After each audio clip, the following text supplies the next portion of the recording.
Ka marrë vendim që për një kohë të pacaktuar, deri në përmirësim të situatës, të ndalet ndriçimi publik jashtë zonës urbane të komunës me qëllim të kursimit të energjisë elektrike për ekonomitë familjare. Kështu kishte njoftuar kryetari i PD-s Shpejtim Bulliqi më 3 janar të vitit 2022. 3 vjet pas, ani se kriza vlerësohet se është e kaluar, komuna po lë ndriçimin publik ndezur edhe ditën.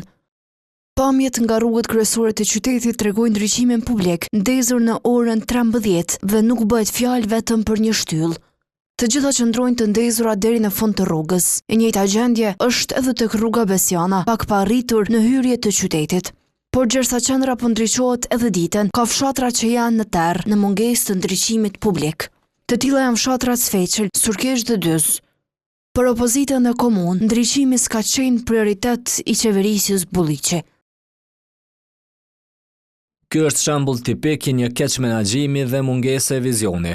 Probleme serioze me ndriçim kemi pasur edhe në bulevardin e qytetit, ku mungesa e mirëmbajtjes ka shkaktuar 10 reagime tona, por pushteti ka heshtur. Për më tepër, as rruga Vëllezërit Frashëri në zemër të qytetit ku jetojnë familjet bllakçori nuk ka ndriçim publik. Sipas LDK-s, në këtë komunë, investimet në shërbime publike janë ndarë, bazuar në motive politike.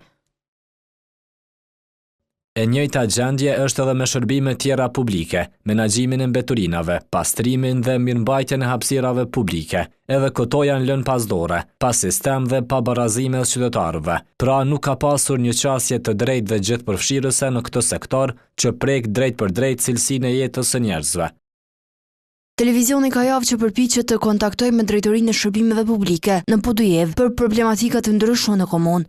Por zyrtarët e saj vazhdojnë të jenë të paqasshëm, njësoj edhe kryetari aktual, Shpejtim Bulliqi.